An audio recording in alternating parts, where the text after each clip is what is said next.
Hey everybody, and welcome back to another episode of the Odyssey40K podcast. I'm here today with Oliver Johnson from Australia and Haydn who is a fellow Team New Zealand player from this year in the WTC team.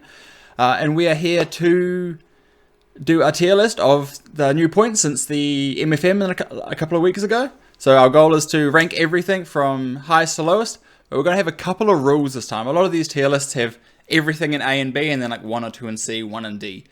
We're changing it up a little bit. We're only allowing 5 spots for each tier. So 5 in S, 5 in A, 5 in B, 5 in C, 5 in D, and then there'll be 1 top dog because there's 26 factions. So we kind of need like 1 more spot. So there's a top dog at the end, and we won't do that until the very end. We'll put everything in S, and then one of them can get jumped up to the top dog. But yeah, so welcome guys. Thanks for coming on. Thank you. It's good to be on finally. Yeah. No, it took a hot minute, but eventually got on here. But we had to get the more important people on first, like Ollie. So you know. Thank you very much. Second appearance feels very good. Very honoured. Is this your second appearance, Ollie? It is. Yeah. I'm like the royalty of 40k here in New Zealand, and they got an Aussie on before me. Wow. That's just the aura I exude. Yeah. Well, I just thought you were too important to come on my lowly show, so I was like, I have to get some episodes in, run out some steam before we get the big dogs on. That's the one. But now, so let's crack back right into this, because this is going to probably take us a little while anyway, because these always take a little longer than we think. So we're just going to start. We've got all the Imperium factions first, and then we've got the Chaos factions, and then Xenos to finish us off. But if there's anyone if you want to grab a certain faction at any time, just shout out, and we can grab that one. But we are starting with an interesting first one. We've got Agents of the Imperium. Hayden, what are your thoughts on Agents? Wow, what are my thoughts? I've got to see them in a tournament. Yep. With Ashley Reed actually was using them, yes. and he used them to pretty good effect actually. To be fair. Yeah.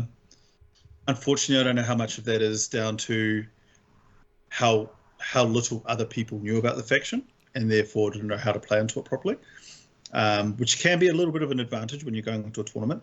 Sure. But I just can't see any play with them, if I'm completely honest with you. They're a bunch of toughness 3 bodies with 1 wound, mostly. You know, you can get the Terminators in there and stuff like that, but then there's not even any synergy really with that. It seems like a faction that's all over the place. I know a list got taken to an Empire Cup this weekend being.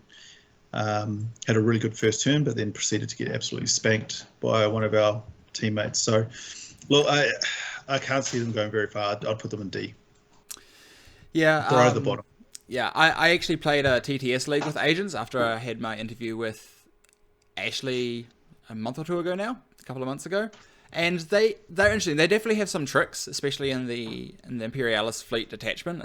That's really the only one you can look at, because it gives all the little tricks you can do. But I was always running out of steam by the end of the game, and my opponent could always just capitalize on that last. You're not killing his entire army, but you're still running out of steam. So you either run out of steam while killing your opponent's army, or you have to be able to play through 5 turns. And I feel like they couldn't do either really effectively. So you always fell a little short one way or the other.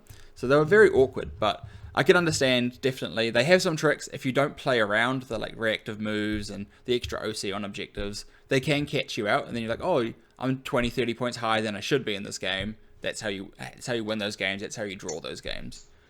But really interesting. Ollie, do you have any thoughts?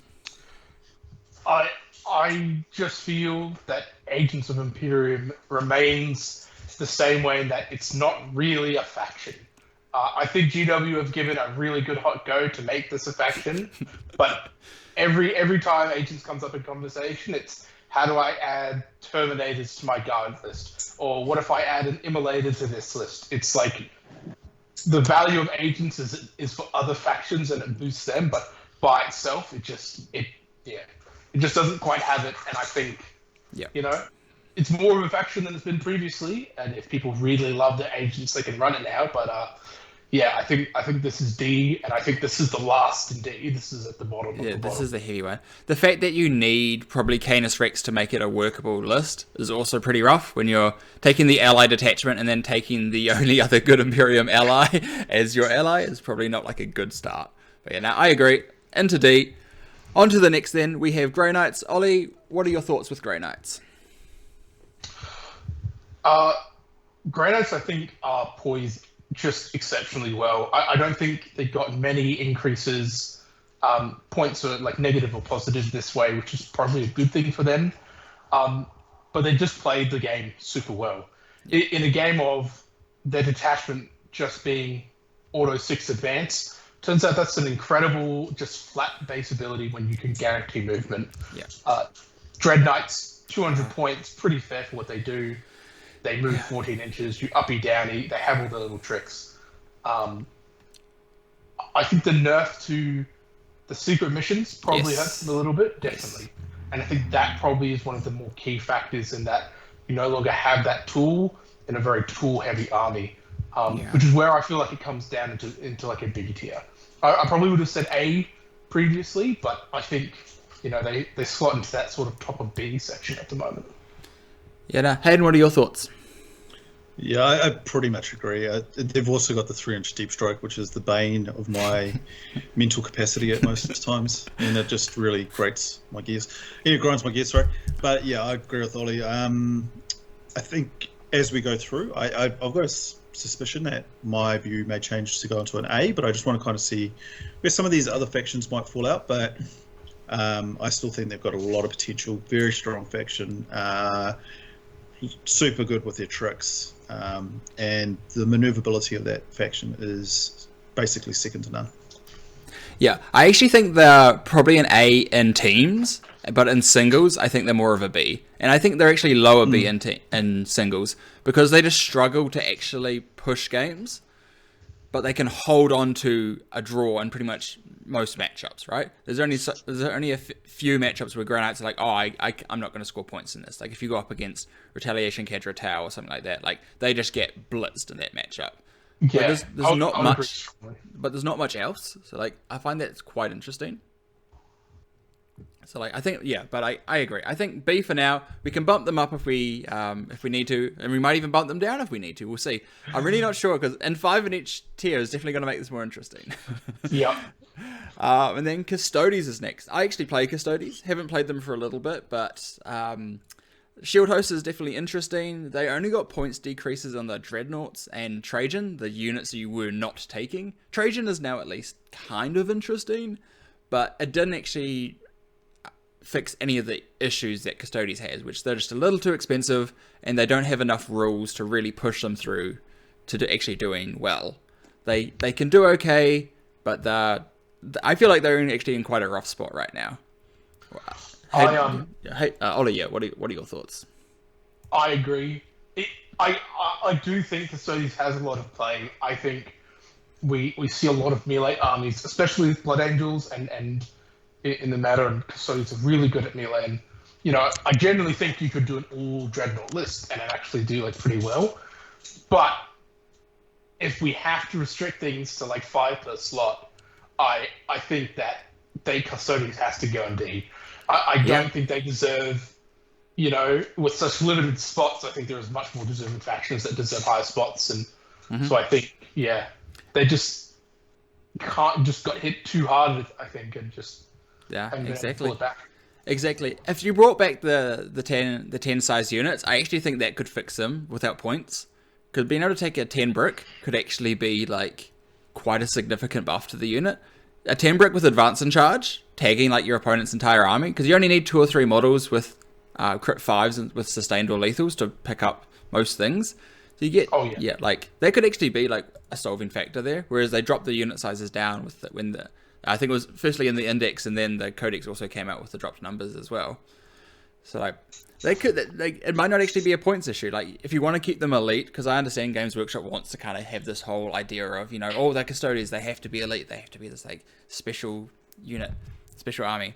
So like if you want to keep that, then you have to do it. You got to fix them in other ways, and you can't make their rules too broken. Like their base, like their detachment rule from Shield Host is absolutely insane. Crit 5s when you have 5-6 attacks hitting on 2s is pretty absolutely bonkers. Like they can, if Custodes get to touch you, they kill you. Like there's just no doubt.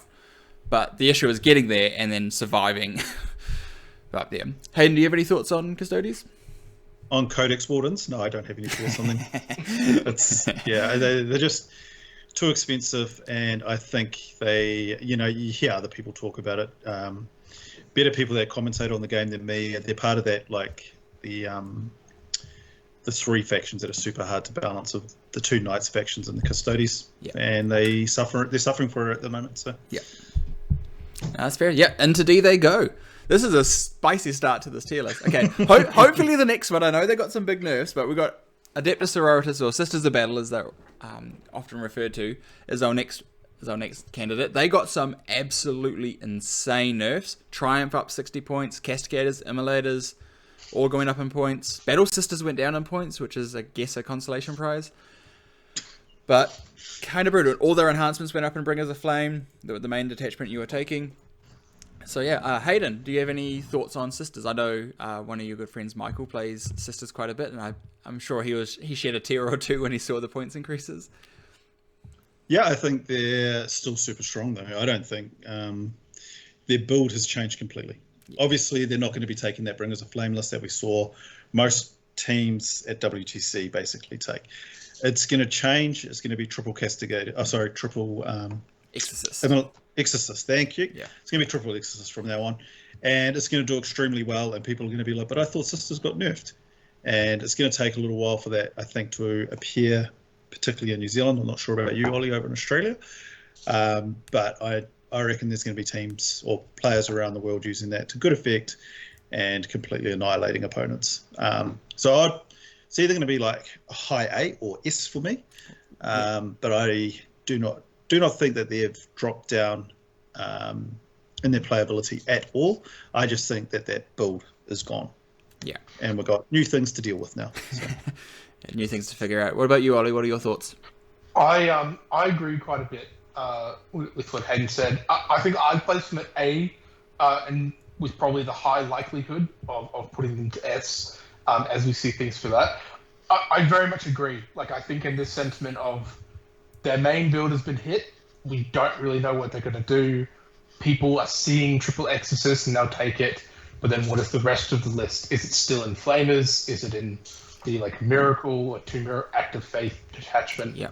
I think there's definitely still a lot of play there, but people are going to figure it out. And I don't think the answer that a lot of people have come to is, they'll just instantly cut the Triumph, because Triumph is obviously got a lot of points now, but it added a lot. +3 move, auto 6 Miracle dice, which is very clutch for Exorcist play, right? Yeah. So.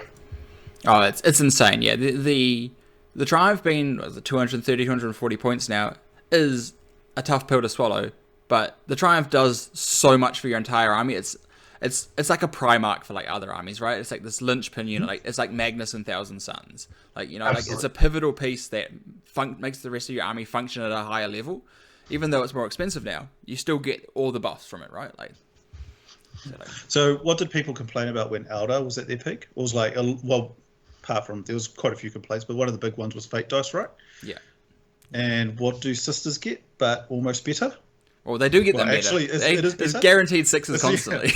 Guaranteed 6s. Yeah. They get them when their units die. They get, they end up with bucket loads of these things. Yeah. And it takes away the dice part of a dice game. So it's just a super powerful ability, and they're changing the units that they're putting that ability on now.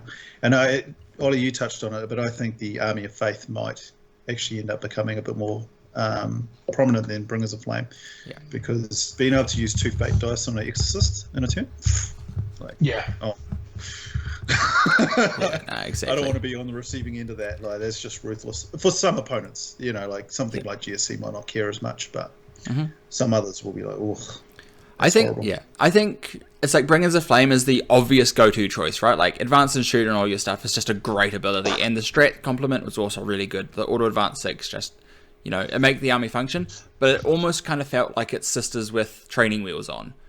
There's probably a better list out there, but this is the most obvious thing to go to first. Everyone went to that, right? Even you can see at WTC, right? Everyone went Bringers of Flame apart. I think there was two that diverged. I think 2 or 3 that diverged.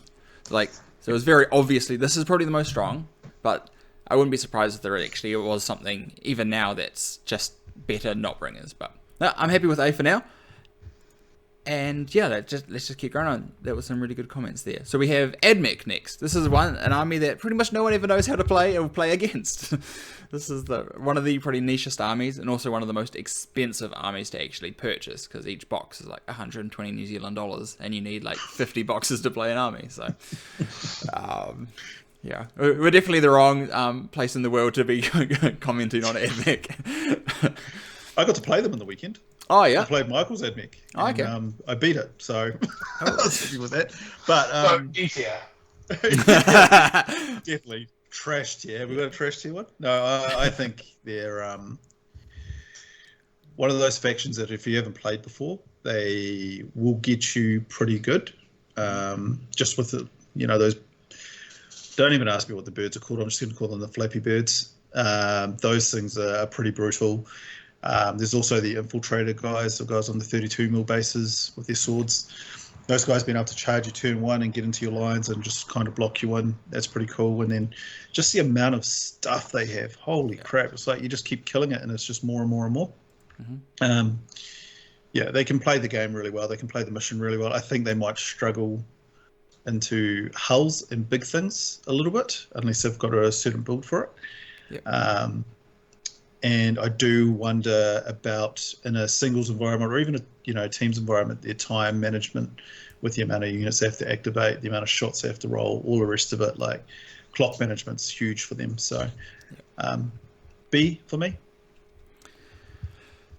Yeah, this is an interesting one. I think they are a B in my mind as well, but I think they have a huge upside if you have only played them once or twice before. I think it's an army that capitalizes on people just not understanding how the army functions. Like, one of my friends played them last weekend when I had a tournament, and the person that played against him was unfortunately playing Votann, and he's like, wait, your entire army has stealth? I was like, ooh, it's rough for you, buddy. So it's like, just not understanding the fundamentals of the army can be really rough. But I think there's definitely play patterns to Admech, and once you understand those play patterns, they're just the same as any other army. They just do some things well, but they don't do anything that's truly unfair. What are your thoughts, Ollie? So I have Admech, and this is going to be the controversial, is I think they're S tier.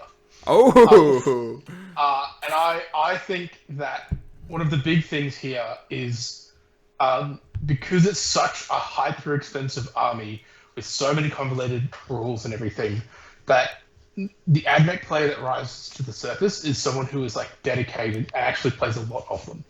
Which is why I'm like, it's going off what you were saying of like, oh look, if it's a really good player, like they take it really far. Which is, I think in most cases, is the Admech person who's like actually bringing it to a tournament and actually dedicating it to it. I think that Admech just have such incredible rules for their abilities, giving access of like -1 to hit in melee if they need it, +1 AP to all things. The Vanguard is the greatest battle line unit in the game, zero question. A 2 OC unit with an aura of -1 OC is like insane. You can have the entire unit killed, one guy lives, you pass his battle shock, he walks onto an objective filled with Necrons, it's just his now. Like, it's just, he just owns it. It's like, oh yeah, it's always a 0. And I think the fact that they do run into a problem of large hulls, but then they have access to things like Las Chickens and the Scorpic Destroyers, where they don't have the ability to kill all of the tanks or all of the large hulls, but they just get to precision it. They'll kill 1 or 2 this turn, 1 or 2 the next turn, while you're just being weighted down by sterilizers and infiltrators and just the 60 Vanguard units they have. I think it's, but it does have a cap of you're playing so many models, you have to play on a clock, you really have to know your rules, because Admech is probably one of the easiest armies to cheat, both, accidental and maliciously, because no one really understands them. And so, yeah, but I think in the right hands, they just dominate. They can just do so much stuff. Like, you have Ruststalkers with like 50 attacks that can move like 30 inches in a turn to just get you with dev wounds. I think they're incredible. But Should we put them in A then for now? Since one saying S, one saying B, chuck them in A. See how it sure. unfolds. I'm happy with that. But you do need to take out a second mortgage for sure to own. Even printing, even if you're doing a 3D print, it's still going to be expensive. Yeah, it's still like 30 kilos of resin that you need. Yeah, it's a lot. It's a lot. A lot of models. There was a really It's interesting highlights there though, like just thinking that like that next level up, like okay, if someone takes this to the extreme, this could actually be one of the top tier armies. Whereas Hayden and myself are definitely thinking of a bit more on like this is kind of how we've played against it. This is how it's felt. Whereas like you're like, oh, but like there is like a skill cap. There's like no skill ceiling to this army. Where the harder you take it, the stronger the army gets, which is really cool. Because some armies do just kind of have a ceiling, whereas like this is kind of as far as this goes. Whereas other armies like obviously have a lot more skill expression in them. The next one we have is Astra Militarum. So, I feel like most people understand that Guard are probably quite strong now, right? Like, never heard of them. No, I don't think there's any New Zealand player I've heard that's piloted Guard like to great success or took it to like a recent team tournament and just stomped everyone. I don't think that happens. Never happened. What are we talking about? Would never happen. Yeah, they're S tier. Like, let's just not even joke around about it. I mean, Aquilons are absurd. Like, yeah. And people, it's funny because they keep getting hit. Sorry, with air quotes, and they just keep bouncing up. It's like they get nerfed and get better almost every single. Yeah, I think it should be touched upon though, like. One of the big things that has made them so good. What has made them from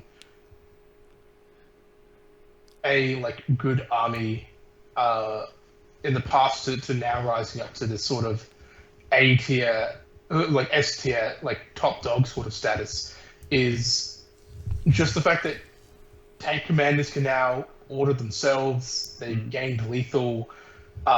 People are just switching to Ogren, which is the same sort of stat block as a Bullgrin, just with a different role, and Aquilons, like extra chaff that just like rapids in front of you and does all the stuff. It's these slight buffs have just pushed him now, because I think before everyone had to take Lord Solar and you had to use the orders to like on specific things, but now Lord Solar can order other units. You don't need to necessarily take him, but you just take tank commanders, order themselves to hit on the 2, and they just shoot back on death as well. Yeah. So it's just all those little points that just push it just so beyond now. Yeah. No, I agree. They have enough units that they play through 5 turns of a game. They have the firepower that if you disrespect them, they will just table you. They have all the pieces that you need. They have the move blocks. They have extra OC on demand. They have every trick you could ask for realistically. And just good reliable hulls to back it up, and like good reliable damage to back it up. So I think, with a good pilot, like David Gaylord, who is the person we were referencing earlier, obviously took them to Pyro Cup and has done very well. I think he's very high on them as well. But yeah, definitely an S tier. Just have all the tools in the world, and a good pilot will take them to a very strong position. Nothing else really needed to say there. Most people on the internet are saying that Guard are good now. So like, we don't have to go on that for much longer. Next one, Vanilla Space Marines. So like we got the next 5 are all going to be Space Marines. So this is just basic Space Marines with no special characters. Well, Ultramarines or White Scars, stuff like that. So what are our thoughts? Yeah. Special characters in the game with Manius Calgar and Manius Calgar's alright. Like he's good. Like the buff he gives is fine. Like advanced fallback and charge is like a good ability. Don't get me wrong. And also the +1 CP is notably probably actually the best part of his starter sheet. Because having extra CP is amazing. But, like, Eradicators just went up in points. So, like, that's now taxed another 10, 15 points on that unit. And then the... Enhancement also went up in points. And did the Apothecary also go up? Or did... I think the Biologist Apothecary. I'm not sure if that one went up. But, like, the whole package went up, like, 20, 30 points. And you're not taking them with Aggressors, because Aggressors just don't hit hard enough. So you're probably like he's still good. You can't do the reactive move back into a repulsor, So like it's just the unit on their own, so you have to play a bit more safe with them. You still get the reactive move, obviously, because you can just spend the CP on it, but you have to then hide behind a wall. He is good, but I don't think he makes normal Space Marines stronger than any of the 4 factions coming after them. Well, Black Templars maybe just because they don't have Crusaders anymore, but I still think Space Marines are the worst out of the 5 Space Marine air quotes factions. I think this is a D tier for me, and it's just on the fact that any list like that I've seen that people are making with vanilla Marines, it's like, well, what if you just took these same units and everything, but you just added Astral, just for the extra CP regeneration of or you can just like add all the like little add special characters. It's just so much more valuable than just faction locking yourself. I think Marines, it's very strong. I think you can do all sorts of stuff. They are the ultimate Games Workshop subscription army with just everything under the sun. Their Wikipedia article is just colossal in the amount of units that has. But they're just, I think both stats and both play-wise, almost any list you're taking with them, you go, why don't you just take Dark Angels or Space Wolves or just some other flavor to get, like, you could just take a normal Ironstorm list that you take from vanilla. Cool, just make it Black Templar so you get some extra melters, and then you can just take Grimoldus because he's just a Chad. Yep, exactly. Like there's no point not realistically taking any of the special ones because all you're doing is limiting yourself, right? So I agree. I don't think they actually, performance-wise, they're not in D tier, but they're in D tier for the fact that you will just never take them because there's always a better option. Yeah. Right. Hayden, do you have any thoughts on this? Just give Kosoro Khan a bike, and it'll make them better. Yeah. You know? Well, they did say... I might even play White Scars if they do that, so... Oh, there we go. There we go, GW. Get one new customer. And it's a New Zealand customer as well, so you're making bank off them. You're making money. Well, actually, you're not. But let's not talk about that. But they did say in the post with the MFM that they are doing something to update vanilla Space Marines, so maybe they might do something to give like battle line to the different, Kosaro Khan might get Outriders as battle line or something like that, or some other buff. I heard one Discord that they were thinking of doing the old Armor of Contempt on the entire faction again, and I was like, please don't do that. That sounds horrible. That would make them busted. If vanilla Spectre's got all the time Armor of Contempt, that's top dog. That just immediately goes to top dog. No, they'll be insane. But I think D tier specifically just because you'll never take them because there's always a reason to take one of the others. The only thing is I could see Ironstorm if you aren't taking any of the special characters. Ironstorm is the one place where it's fine, but I think in any other reason you wouldn't take them. Next we Units should just be cheaper. Sorry, I'll just have one more comment. Units should just be cheaper in vanilla Space Marines. Yeah.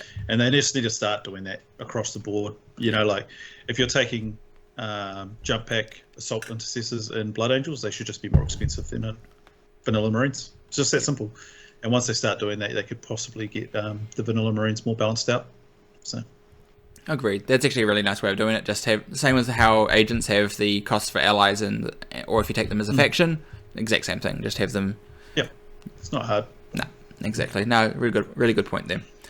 Next, we have probably the Space Marine sub-faction that got hit the hardest, which is Black Templars. The Crusaders went up, I think it was 40 points per 20 for the Crusader blobs, and nothing else really got hit. Grimaldus got hit a little bit, and I think the Marshal went up 5 points. But it basically means that the French list that won War Masters and helped take the French team to victory at WTC is pretty much non-existent anymore. Went up 230 points I think in total. Like it's just you basically lost an entire brick of points, which is pretty crazy. But apart from that, Hayden, what are you thinking of Black Templars at the moment? Trying to think of what we've still got coming up.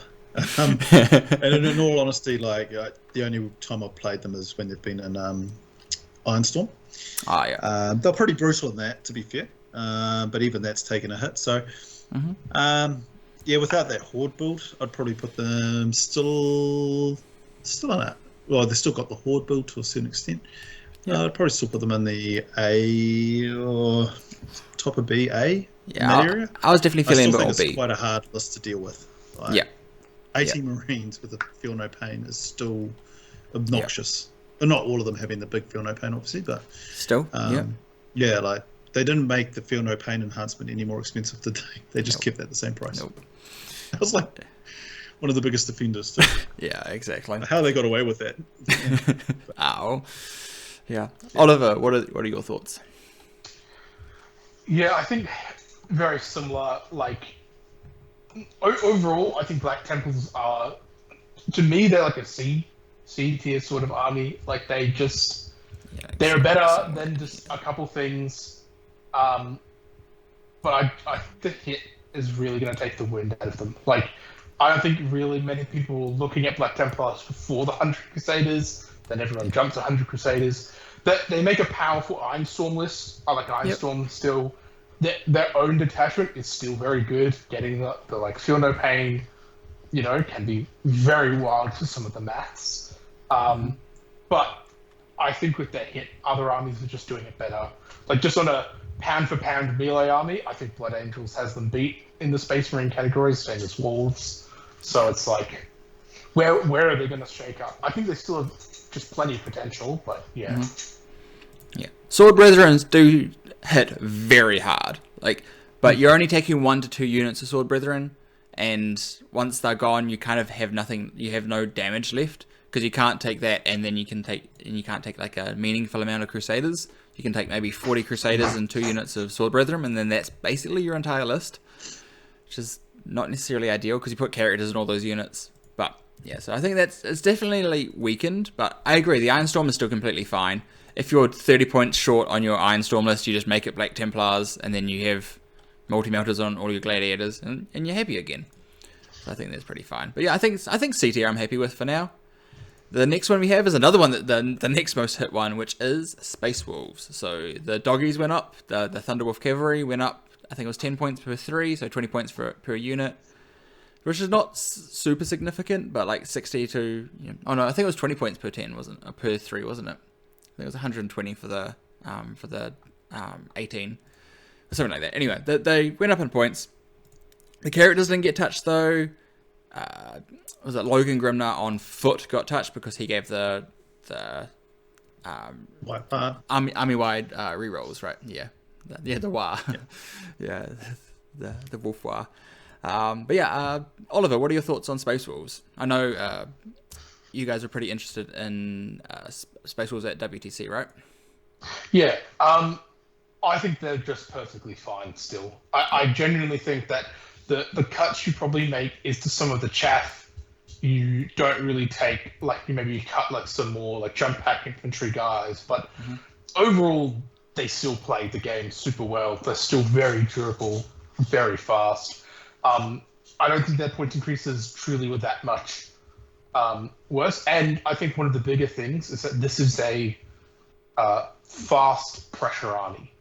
So it could very easily run out of steam and you get secret missioned.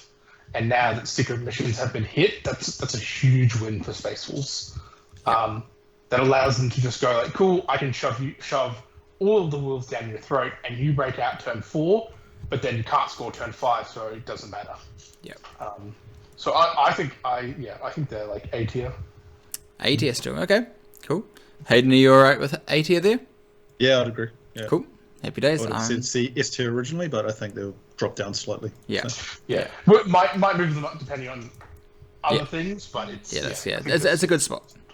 It's a good spot to start with. Patricia will be happy that they're not in B tier, so we'll be happy with that.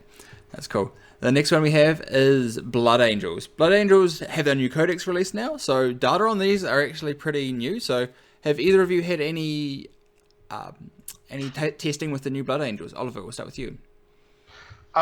No, I have friends who are playing them, and they've talked about them, and I'm very scared by the fact that their lists have like 4 fight first units. The Fiston, the Sanguinor, like a Judicar leading Blade Guard, and then like one of the captains gets an enhancement for fight first. Yeah. So that seems disgusting, just on every level.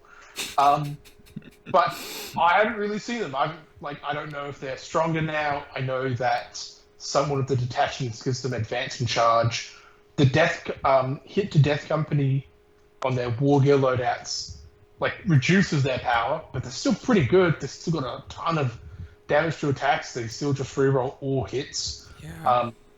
I think you're not going to ever see on foot death company anymore, but the jump pack guys still get a ton of weapon loadouts. They're taking 2 power fists per 5, and more so at 10. So it's yeah, I don't know where they sit. It's super unknown, but I would not be surprised if they sit at A tier, and I wouldn't be surprised if they sit at S tier, at all. Mm. Yeah, I agree. I think they're a little bit of an unknown, but they have so much raw potential to just push lists. I also think they could be very interesting in teams for the same reason as they can just be as aggressive as you want, but because they have multiple fights first units, they can just put your opponent in such a predicament. It's well, I can't fight you because I'll die, but I can't stay still because I'll die. So then, there's no good option into them. I think shooting armies will definitely have a bit more of a good better time into Blood Angels, but into a melee matchup, if you're going into World Eaters or something like that, or even Stormlance, I think you're in a really bad spot going into Blood Angels. What about you, Hayden? Do you have any thoughts with the new Blood Angels? Yeah, I'm just really interested in how they're going to they're going to be a hero hammer army, I think. So I think they're going to have a lot of characters in there. I think it's going to be pretty brutal with the close combat, but I do get a little bit concerned that maybe that's also going to be their downfall, is that they're going to be very close combat orientated. Mind you, they can still pick up the Space Marine shooting pieces that every Space Marine has access to. So yeah, I'd probably put them in A for now, but that's just because of the unknown, and I would not be surprised at all if they went up into S. Yep. So. Cool. Well, let's keep this moving along. We got Dark Angels. So Deathwing Knights and Azrael went up. Inner Circle didn't get touched. Pretty interested there. But because I think Inner Circle were actually one of the most amazing units in that army, and they just didn't get touched. They have sustained hits 2 on their sweep profile. They have 2 profiles in all their attacks. They are just very good value for what you get. And yeah, I think the John Lennon list went up 90 points, which is not insignificant, but you just drop 1 unit and it stays very similar. Hayden, what are your thoughts on Dark Angels? Yeah, I still think they're at the top on S tier. I think they've got a lot of tools, especially in Gladius, giving them access to advance and charge across the board, when they need it, and stuff like that is just so powerful. Yeah. And you look at somebody I know John Lennon's a very good player, but you look at his list, didn't really take too many hits, to be fair. Yeah. You drop a couple of little pieces and that's it, and just get on with it. Really, it's Yep. Yeah, no, exactly. It's one of those ones where it probably just didn't get hit enough, or didn't get hit in the right places, right? Because you drop 1 piece, and dropping 1 piece of an army that was already quite punishing to play against doesn't usually affect it enough. So it probably needs some rules changes, and that's not going to come until the next data slate.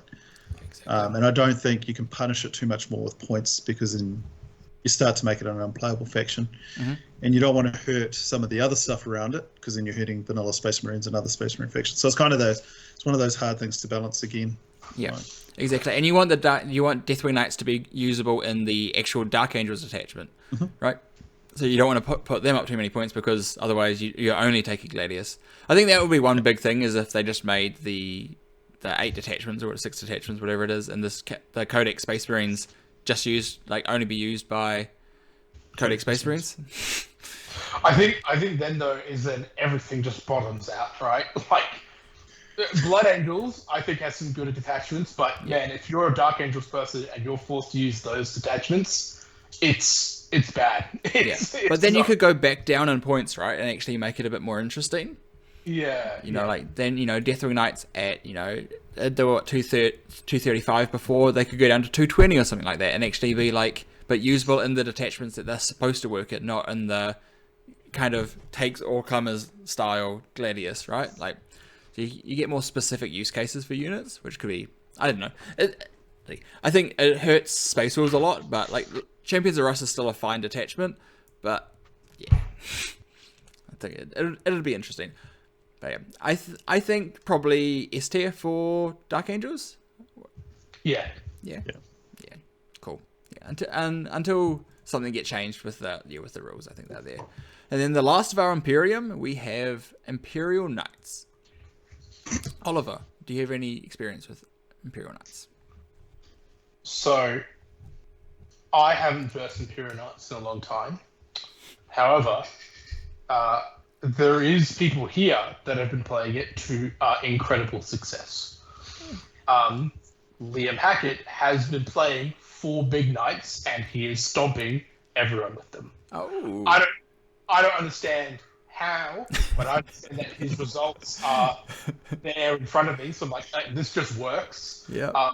Like when Eric and Innes's GSC list became popular, and I didn't understand how it did damage, but obviously it was winning everything, so it had to have done damage.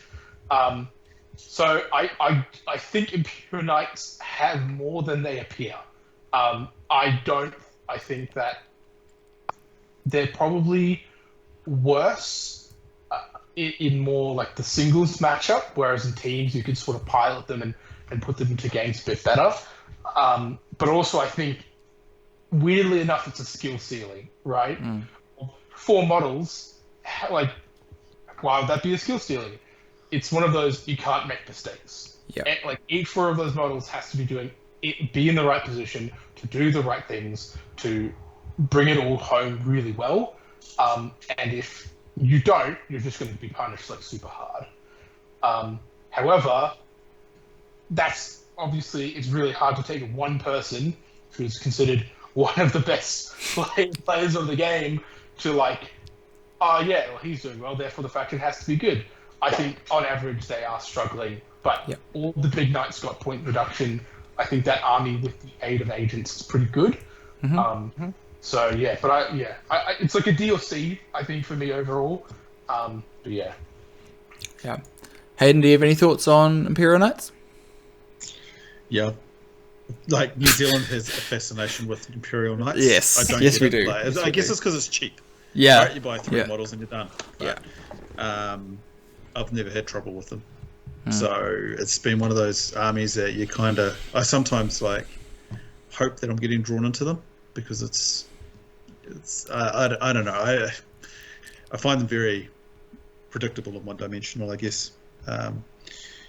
And yeah, I'd put them in this, and probably C or D. Like, I was feeling C, because like they do definitely have play, and like I agree with Oliver that they have play in teams, like taking Chaos Knights and Imperial Knights in the same faction, in the same like 5 or 8 pack, can be punishing for opponents, because if you have a couple of armies that aren't designed to deal with them and you can target them, then you can just get these huge wins out of nowhere with them.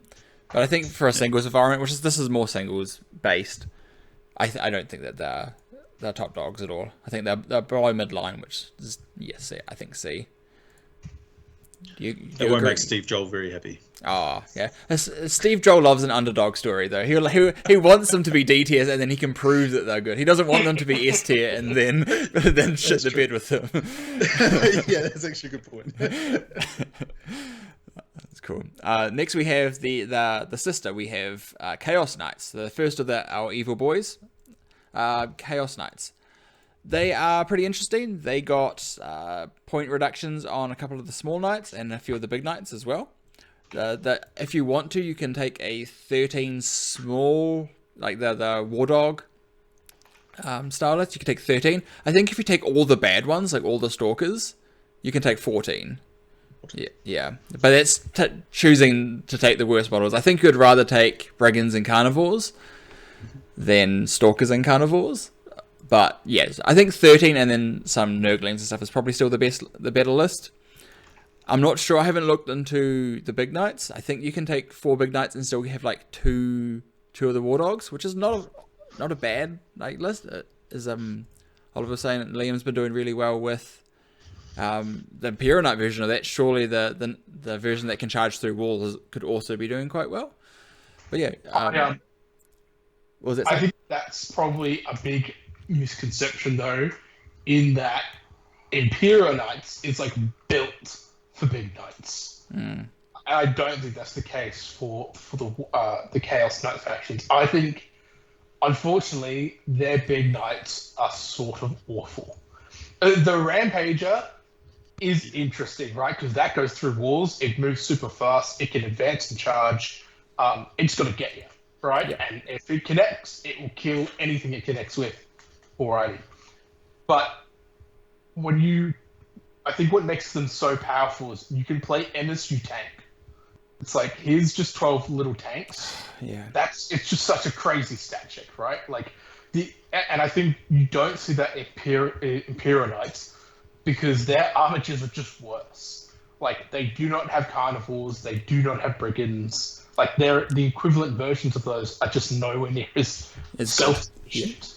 And like, or it's good, which is why you're like, oh, cool, we've got to do the big nuts and stuff. But like, Chaos Knights, like, did a spoiler, not great. The Tyrant, 600, like 500, 600 points. And the Abominant is just trash. But the Abominant being 0 AP on that big gun hurts my soul. It's pretty rough. But I do think the War Dog list is quite strong. Like, I think piloted well.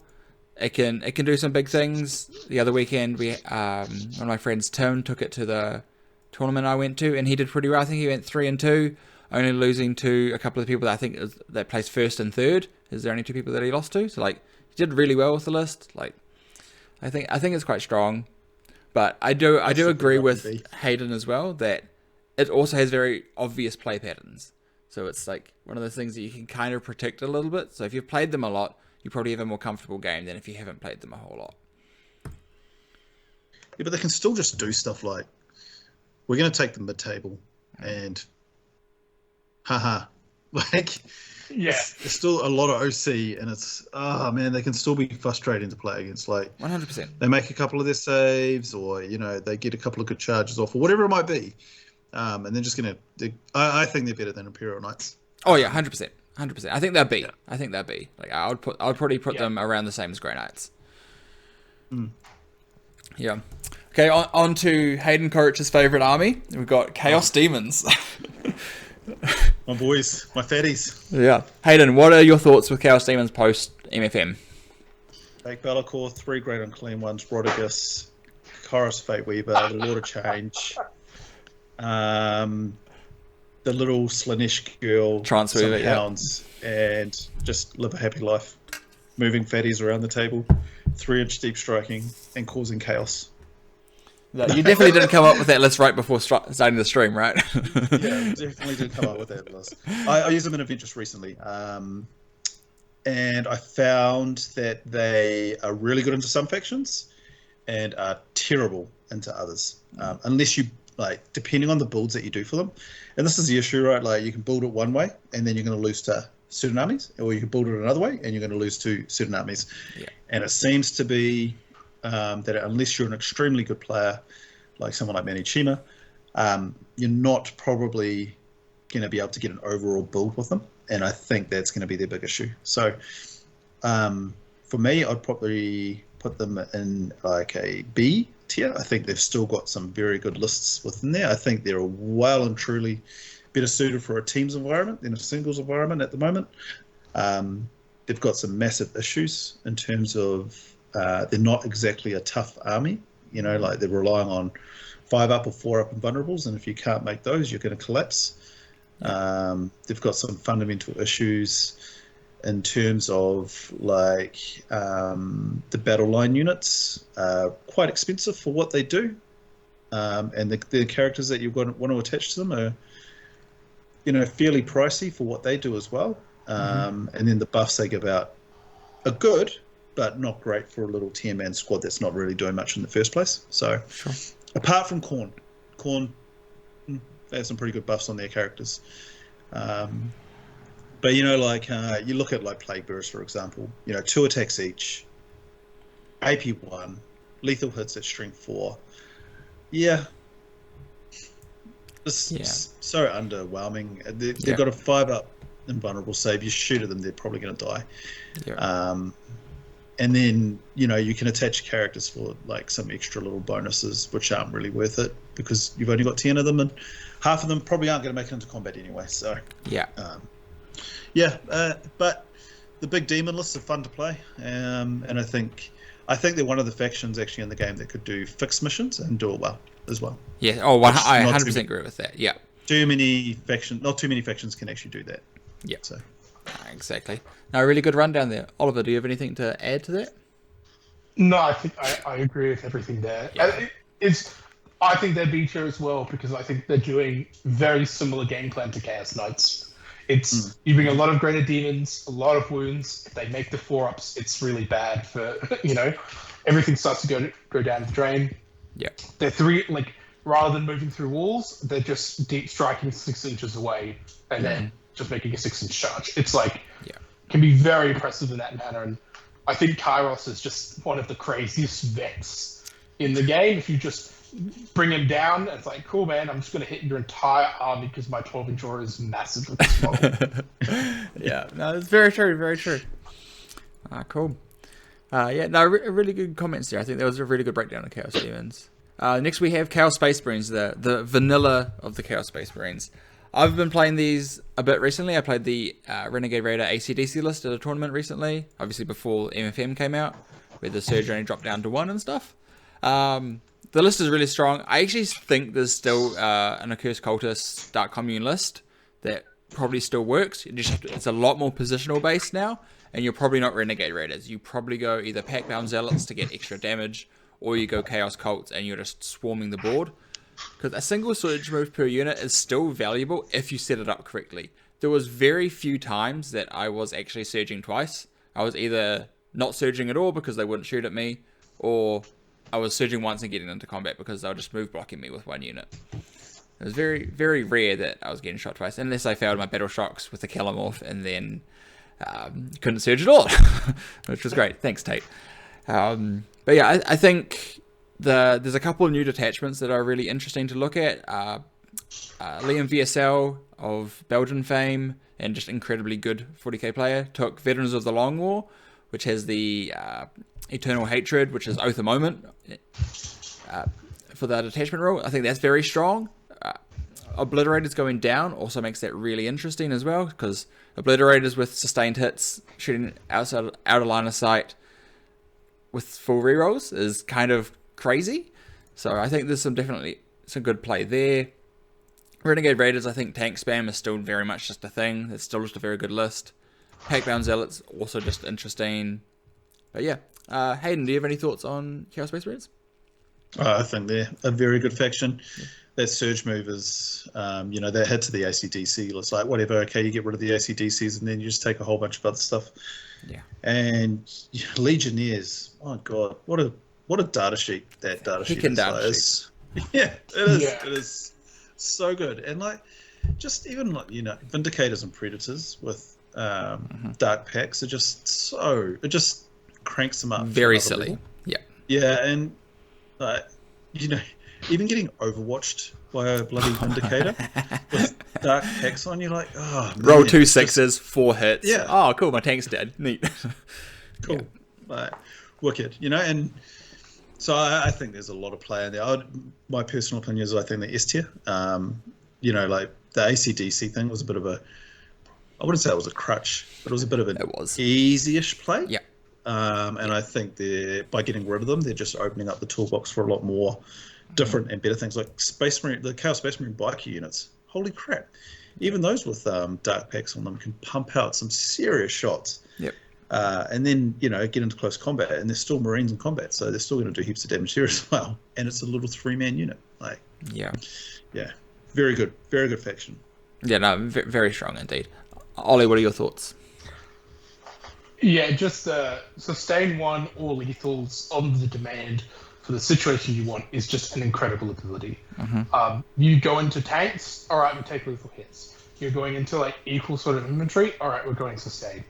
I think they just have so many tools. I think they got probably the healthiest update of most factions in that the ACDC brick probably needed to be hit, so they got an increase. Yeah. But then they got points like buffs to a bunch of other units to open up a bunch of more like flexible play, stuff like veterans, which reroll all wounds. Sorry, reroll all hits when you have sustain or lethal. Very powerful. It's insane. And if people don't forget, like Chaos Lords are really good. You can reduce the 2 CP strat to pick a second oath target. Becomes 1 OC if the Chaos Lord is the one that does it. So very flexible in that regard. So I would agree, like S tier for sure. No, I think they're very strong. I think there's definitely builds out there. I would say the caveat is I think the lists are not easy to play though. You're punished for any mistake you make. Target priority has to be just so on point, right? You need to know exactly how much to give and what you need to pick apart each turn. Very fair. Okay, the next we have is World Eaters. World Eaters got like a weird nerf, whereas Angron went up in points. Whereas like you're not taking Angron, but I don't think World Eaters were in a super, unless you're taking the 30 Terminators, weren't in a very strong point, and the Terminators didn't even get touched. So obviously still secret tech after the secret is away. Still secret. No one knows. It's still coming. Yeah. If no one believes in the tech, then it's still secret, right? Yeah, exactly. World is just in this metric where we've got to assign the 5. It's C, but they're just a like pure 50% win rate sort of army. Mm-hmm. Like they play very good Warhammer. Movement, as I've said before, is like it's one of just the most important aspects of the game because it's fully controlled, and that's how you're going to score objectives. That's how you're going to get into combat. World Eaters just have that in droves, but I also think a lot of people understand how to play into World Eaters now. I think, Fight First Blood Angels is definitely a predator for them massively. I think they just cannot fight Dark Angels.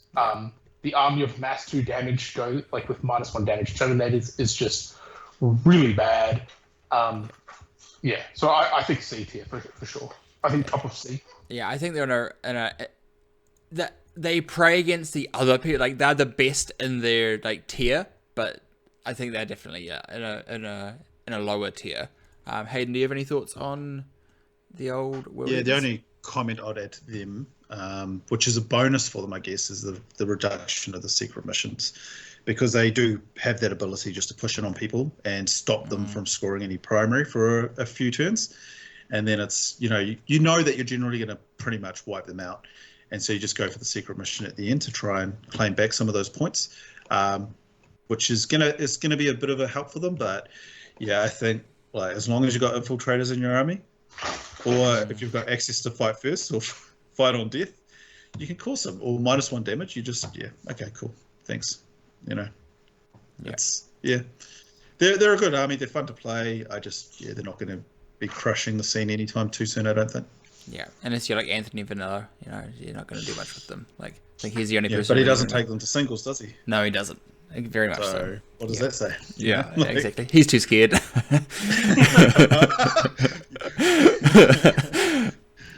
No, cool. Yeah, because he's definitely going to watch this podcast, right? Oh, sweet. Okay, next we'll get Hayden talking about Death Guard. What are your thoughts on Death Guard post MFM? I think they're really good, eh? I think they're quite secretly good as well. Okay. Finn Decker, he asked me to use them over the weekend. He stole a list off Typhus from Pyro Cup. Yep. And I was like, I don't know, because I've been using Death Guard quite a bit leading up to WTC. Mm-hmm. And then I played it, and I was like, oh man, I used Morty, and I used some Plague Burst crawlers, and I had like the Plague drones everywhere, and some Predators, and a Brigand, and I only had one unit of the Plague Marines themselves. Okay. But, oh my god, did it do some damage? I don't know. I guess I forgot about how good the Contagion is. It's going to be hard to say how well it does. I only had like a limited game with it, but you play in the Blood Angels, you take the -1 weapon school and really blunt their close combat. You play into Genestealer Cult, you take the -1 leadership, -1 OC. You play into Admech, you take the minus ballistic skill. Tau minus ballistic skill.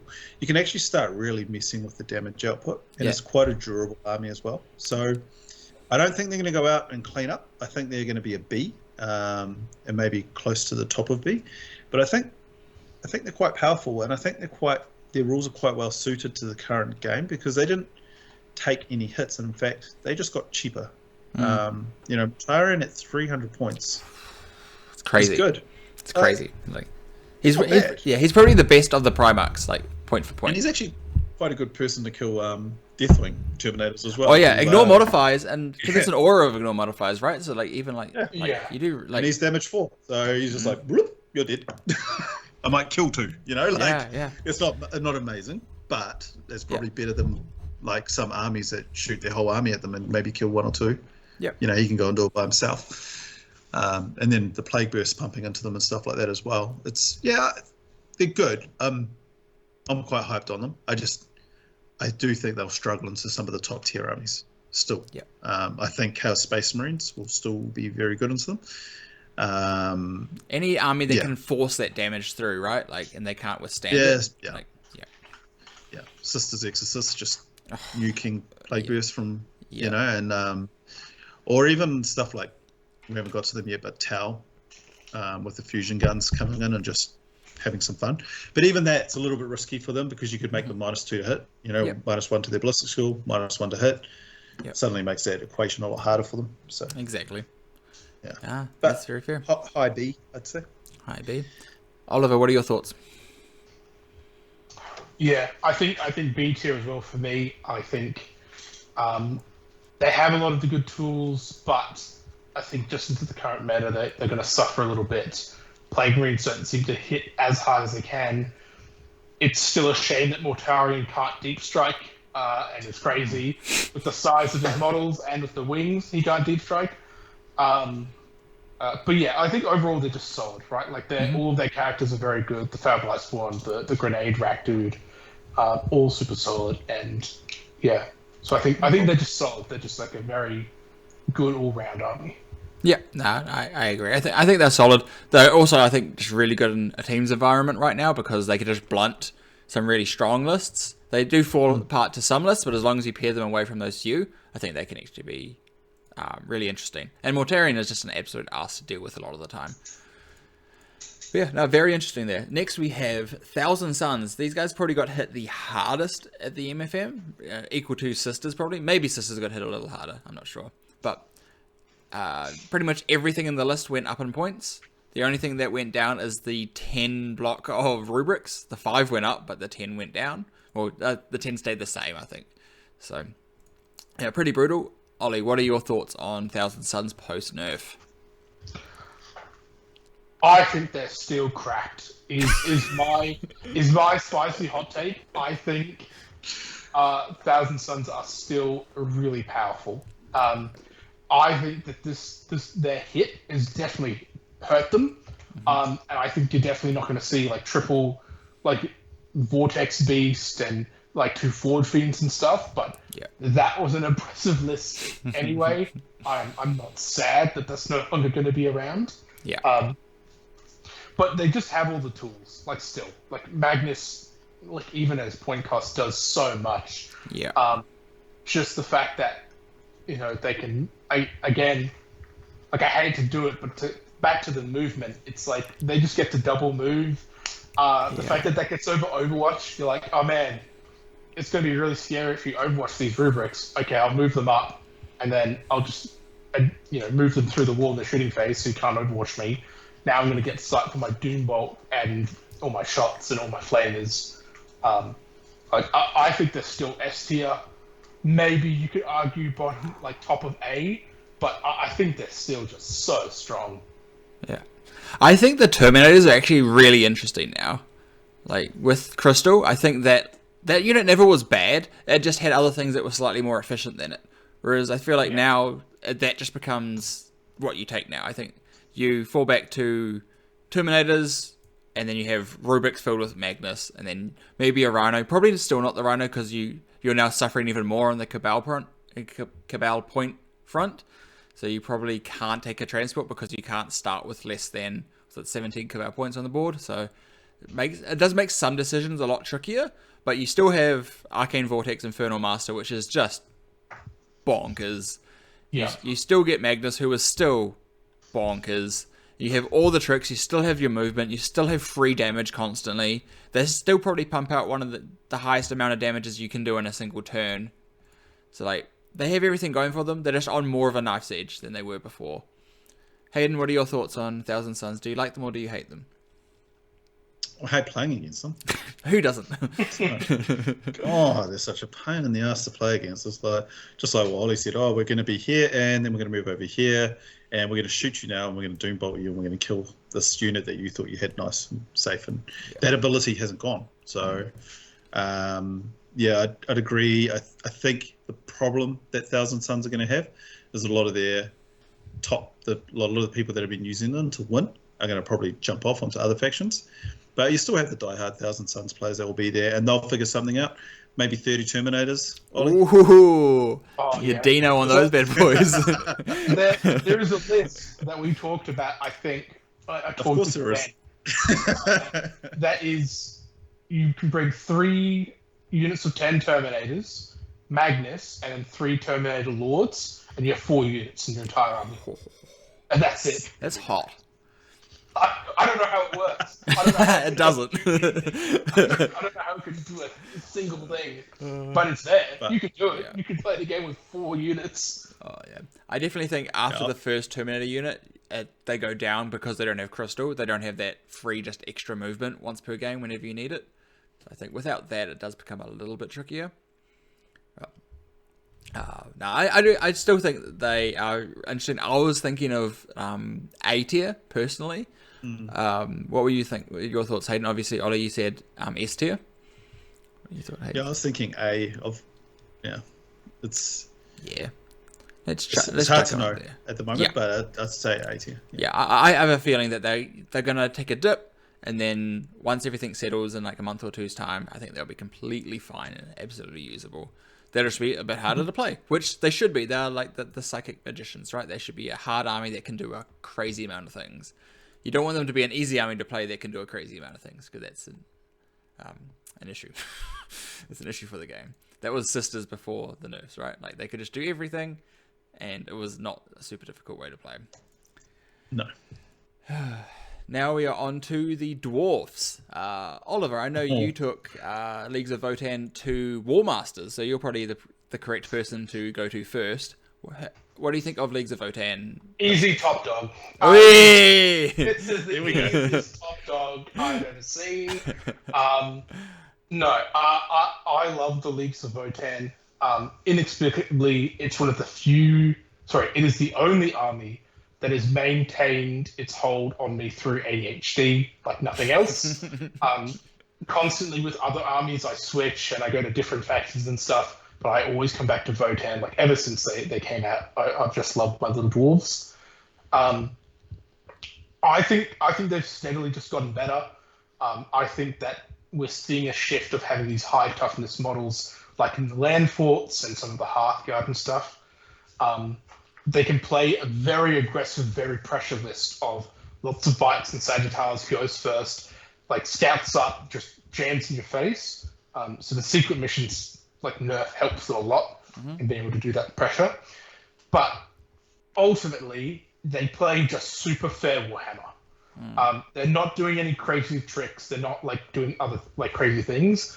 They're just very consistent in damage. Very good. Like, everything is cost effective. Like, I split my 10-man warriors into 2 times 5, that 50 points, do actions, take objectives. Like, Sagittars are very efficient. Like, just everything is on this knife edge of being super cost effective.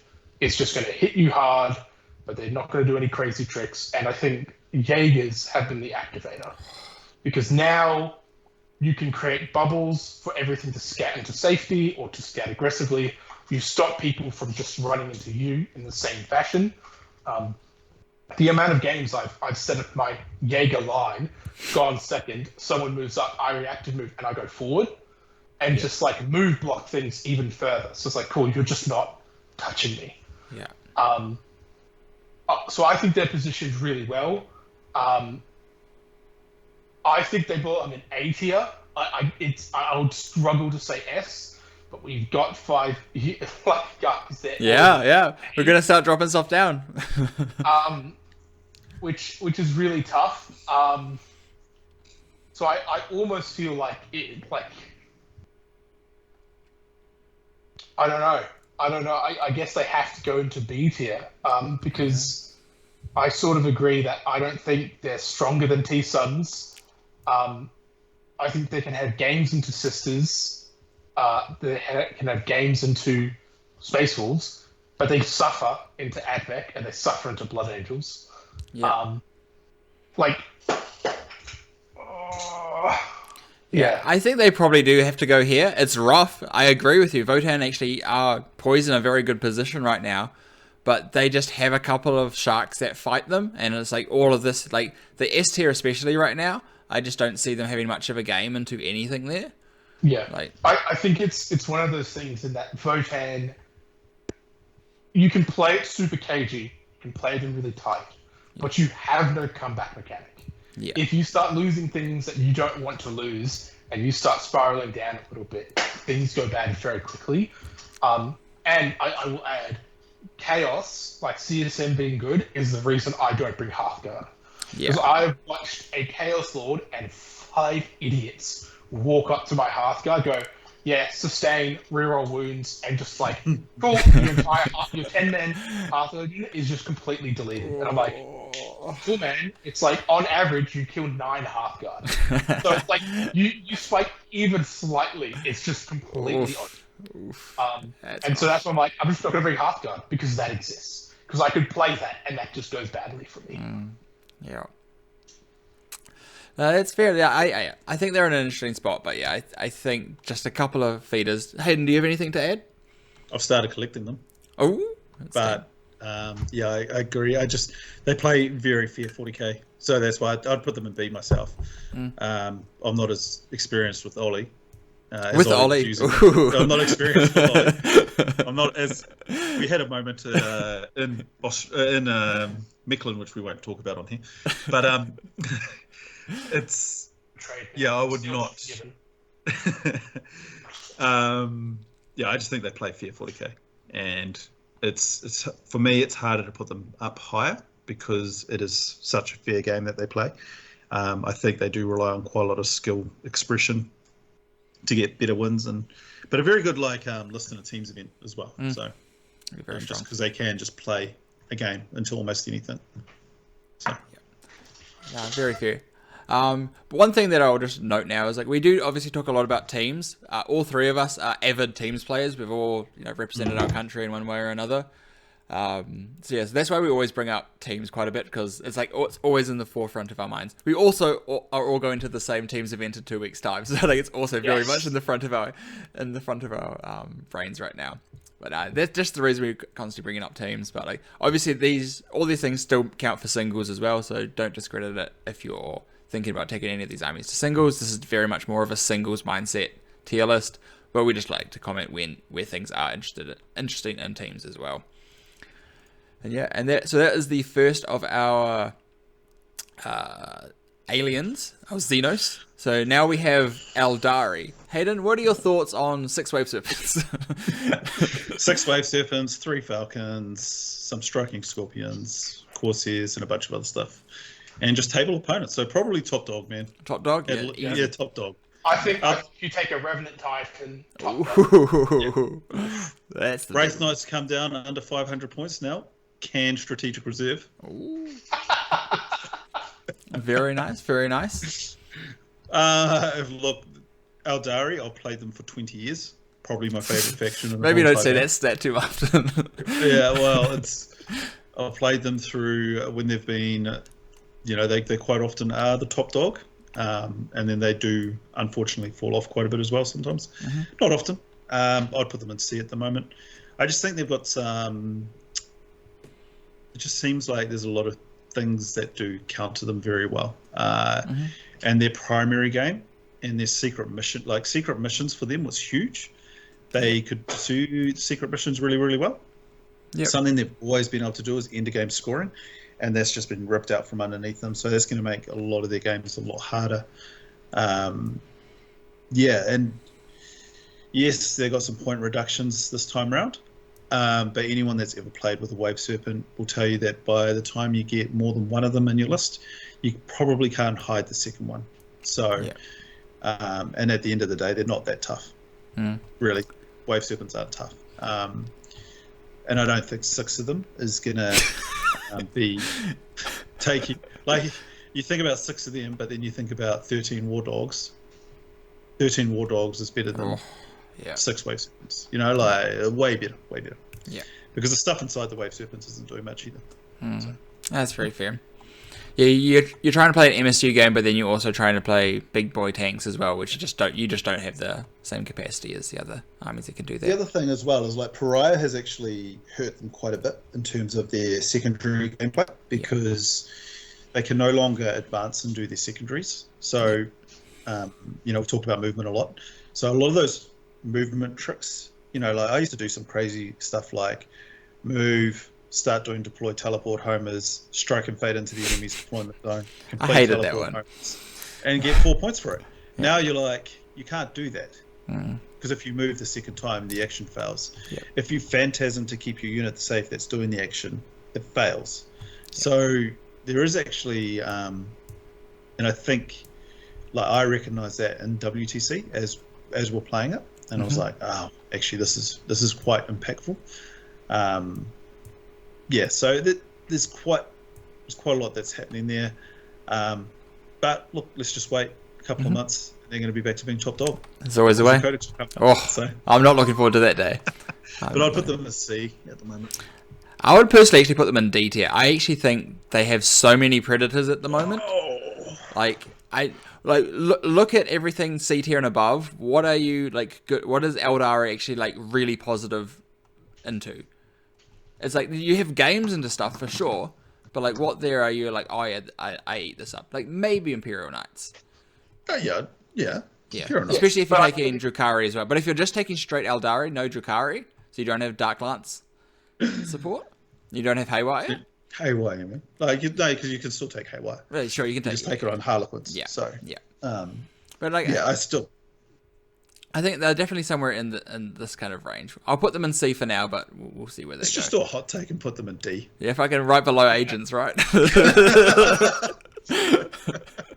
where they belong. It's where they deserve to be. They've been in the limelight for years and years and years. This is their time to just be in the mud. They've got to dwindle out. Eventually, they've just got to die off. Yeah.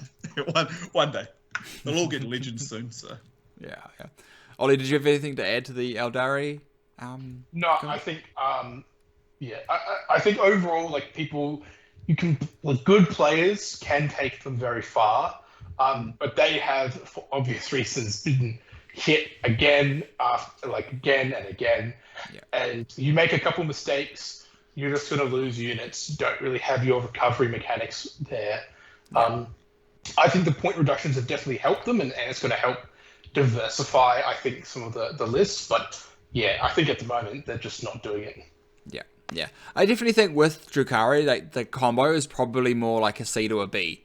But straight Aeldari, I think, is probably actually worse.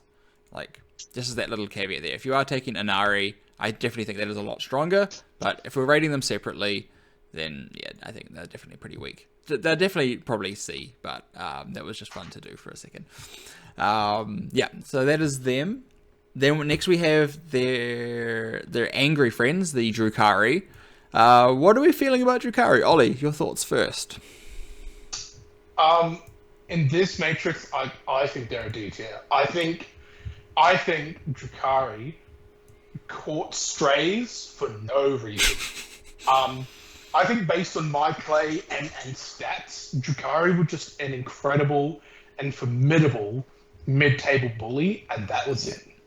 I've lost a couple practice games into them, where basically what I came away from the practice is I just need to shove everything turn one, which is scary to do.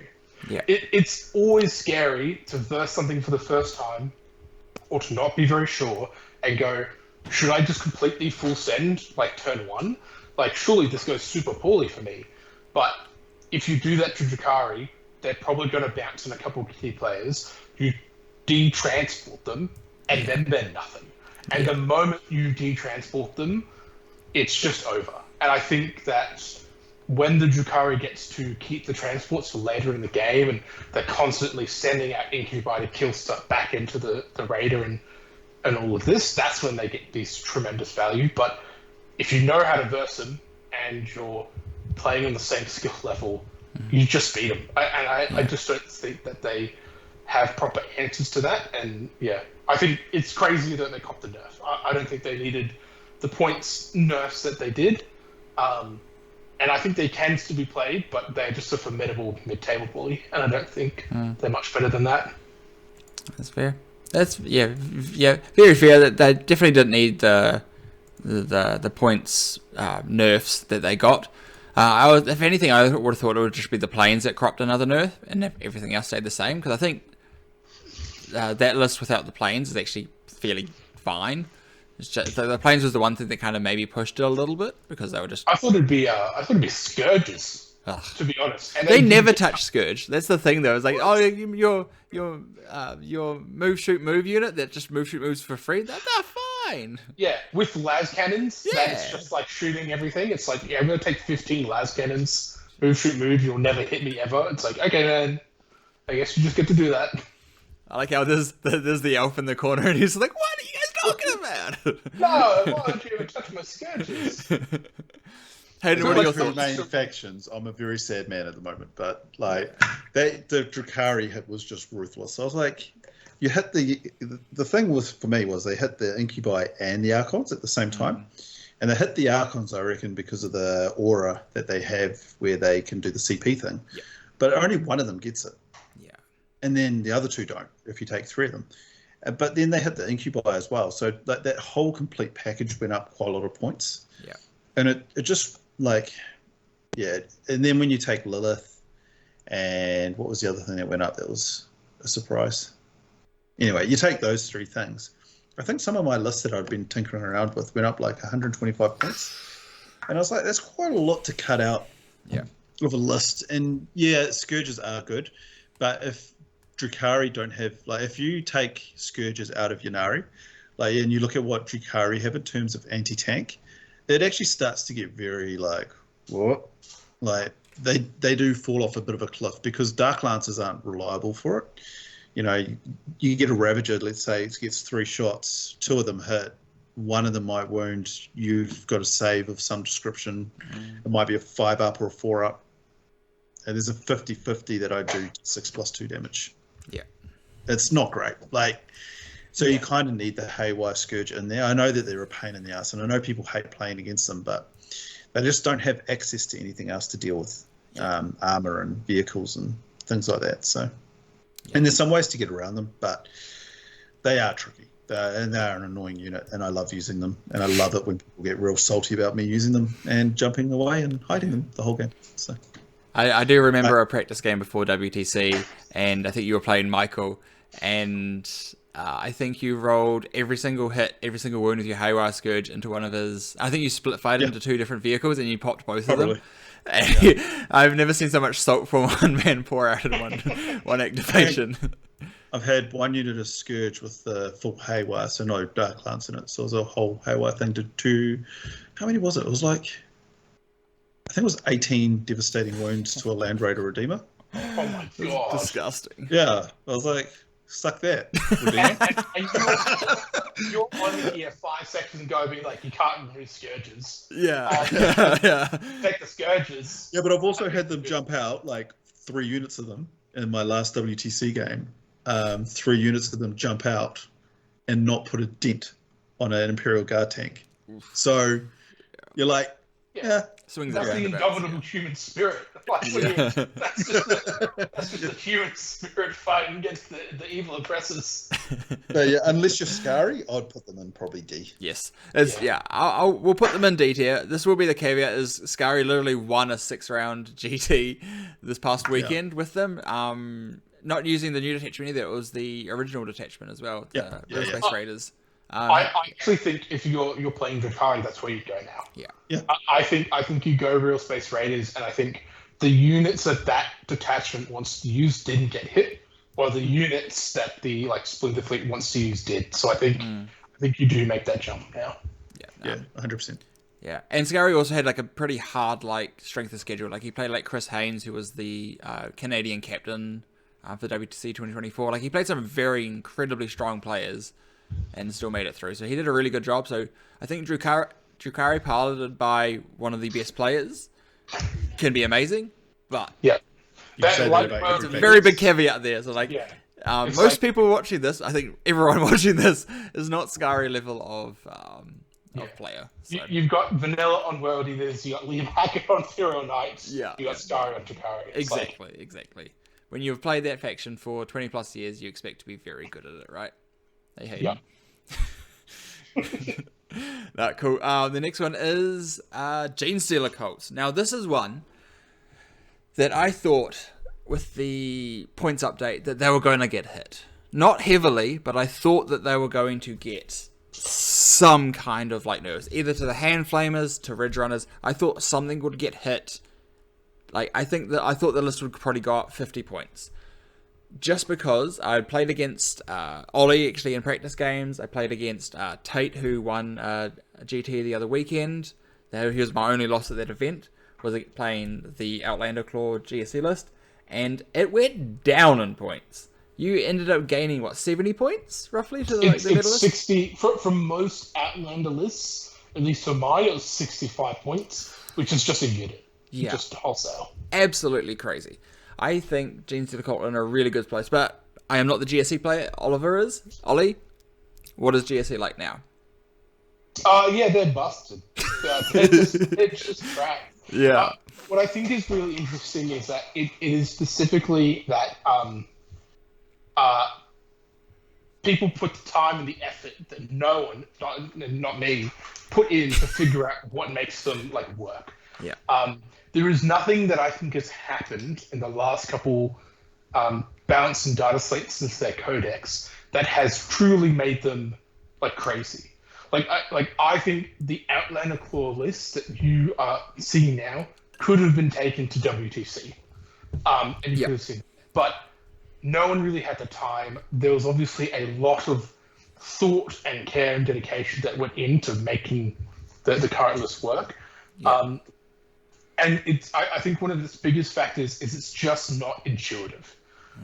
The Outlander Claw list is 6 times 5 Hand Flamers. It's a bunch of Rock Riders with Hand Flamers. It does all this high OC. It's only 2 Jackal units. But when you're re-rolling all the Flamer shots, it's all AP1 ignore cover. It just adds up. And it's look, I might need to do 15 Hand Flamers to kill Magnus. But it's just 6s, but re-rolling. But I'm I'm going to make you do 10 saves. You take 5 damage. Yeah. Perfect. I'm now going to grenade you, mortal drive by you, las cannon you, and it will just get you down. And it truly embodies this death by 1,000 cuts that I think even beyond it benefits greatly from people not knowing what GSC do. But even if you understand what it doesn't really take away the power that it can produce. And I've been asked before by some friends and stuff of what level of recursion, like getting units back from Cold Ambush, do I need, to win games and do stuff? The big thing is you don't need any. It's just every bit of recursion is going to push your advantage ever so. So if I get no recursion, I'm going to win the game. Maybe in a team format, it's 10-10. It's 11-9, right? I win by 2-3 points, 5 points. Yeah. But every unit of recursion is an extra 4 points into my game. Yeah. And if I get half my recursion, that 11 to 9 victory is going to be a 15-5 all of a sudden. Yeah. My advice to anyone who wants to verse GSC is coming from someone who is playing it, because it is very impressive, is you need to sort of wait till turn 3 to engage them. You need to bait them into overextending a little bit, but if I can trade most of my army on turn 2, where I have a 4+ recursion chance, I'll take it. Because the chance for me just to get my units back and re-dump them into your face again is just so massive. Yeah. Nah, it's obnoxious. It's one of those lists that you want to deal with it early because you want to get rid of the pressure, but if you get rid of it early, then there's just going to be more pressure late game. So then you got to kind of give them board position, but if you give them board position, then they're going to beat you because they have more units than you do, and they can flip your primary more than you can flip theirs. It's a real conundrum to deal with. It's a real pickle, is what I said when I played Tate the other day. I was like, "You put me in a pickle, my friend, and I don't know how to get out of this." And it is. It's a jigsaw puzzle that's hard to solve. On top of all of that, you have OC 6 vehicles. Yeah. Where the average OC is 5. It's like, here's just a truck. I take the objective. Have fun. Like, it's very nice. It is very good. It's very cheeky. Now, Hayden, do you have anything to add, or are we just going to slam this in S tier and move on? Slam it into S tier, move on. Cool. Yeah. Me and Hayden had a quick chat before we started recording, and we were just bitching on GSC, the two of us. So it's like, there's probably not more we need to say there. Yeah. The next one is one that is close to my heart. It was what got me back into competitive 40k, and this is Orcs. And now they got a couple of small point decreases. Nothing crazy. Boys went down a couple of points. Beast Stinger Boys went down a few points. Killrigs went down 15 points. And I think they were already in an okay position before, but they were a little bit pushed, and a couple of the top armies were a real problem for them. Now that they've all kind of been toned down a little bit, I think Orcs are in a really good spot, just to similar to the Death Guard. They could just not get pushed if you don't want to, because you just stage everything up aggressively, and you don't call the war, and then your opponent either comes at you, and then you call the war, or they stay away from you, and then you just have the board. So I think they're actually in a really interesting position. They do have the huge issue of, if you go second, the war is just a lot worse, because you have to call it at the start of the battle round. So that does make things a little bit trickier. In all the practice games that I've played with Orcs recently, I've gone second at every single game, so I feel like I'm going to be just powered when I eventually actually roll and go first in the game. But they feel very strong. Killrigs seem very good. Beast Stinger Boys with Beast Bosses, very strong packages.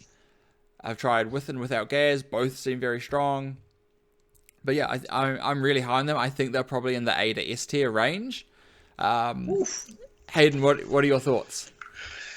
Well, I mean, I don't know if points drops are enough for them to put them into the S tier range. I think they're good, and I was using them a little bit before WCC as well, and the hits to the rules really impacted them. But they can still. I still think Bully Boys and War Tribe. Is it War Tribe? War Horde. War Horde. Sorry. Yeah. Are good factions. Yeah, I guess what I'm looking at is I'm looking at what we've already got in the S and the A tier, and I'm like, man, most of those factions will just, in my opinion, take them apart. So, but I'm not as probably seasoned as what you are with using them. Yeah. But then I look at the B faction. I'm like, well, what would we chuck down from there? Yeah, I think some of this is going to have to drop a little bit, because the things we have left, I don't know how much of that is going to be in the C and D tier. Yeah, you probably have to drop Chaos Knights or Chaos Demons. I think those go there, and then that goes down to there. I think that's probably and then Blood Angels probably goes there. I think something like that. Blood Angels down to B. I think Blood Angels stay A personally. I think in. I'm looking at some of the top factions. Obviously you got Guard, but you got GSC. But Dark Angels, CSM, Sisters, Admech Wolves, very melee-focused armies, very good melee. And the amount of melee shenanigans and fast melee Blood Angels has, I just don't see. I think that code is really solid. Yeah. Orcs, I think are B tier.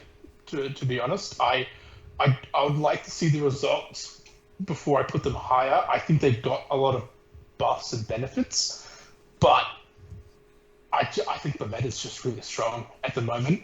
And especially Armor Contempt truly puts a hurt on Orcs massively. That's very true. and Blindside almost won LGT with them. Like, there's obviously tons of play and skill expression, but I think in your like head-to-head matchups, they're going to have some big struggles. But maybe the points for like extra kill rates and stuff is going to really like open them up quite a bit. I think it's less so the points and more so that just the top dogs have slightly less now. So like you gained a unit and then they lost a unit or two as well. So I think it just makes the matchups a lot more playable. I don't think they blow out many matchups unless your opponent makes a mistake. I think they draw a match, but they can potentially get the winning side of a draw. I think that's kind of what they're going for. Like, I can see that. I can see that pretty heavy, which is why I think it's B tier, right? It's you're winning, and in the singles environment, you're just pulling it out that win, but you're not doing it. You're not crushing, right? Yeah. You're not walking away with the 20. You're walking away with the 11 or 12. Yeah.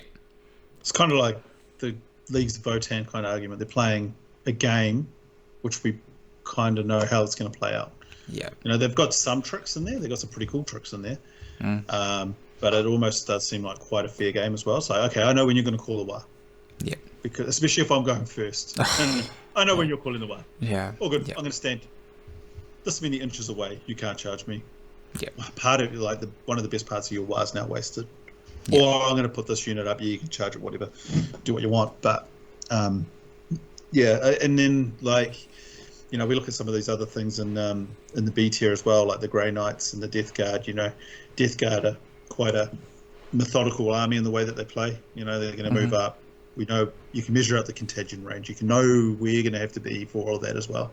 Yeah. So you can kind of work your way around it a little bit. I just think Orcs possibly still need some tweaks to their rules, which will come. I mean, B tier in this list is not bad. It's actually pretty cooked. Like, B tier is like what would normally be in most people's A tier, but I am enjoying the fact that we have to force things into certain places because it makes you actually consider where they actually should sit a lot more.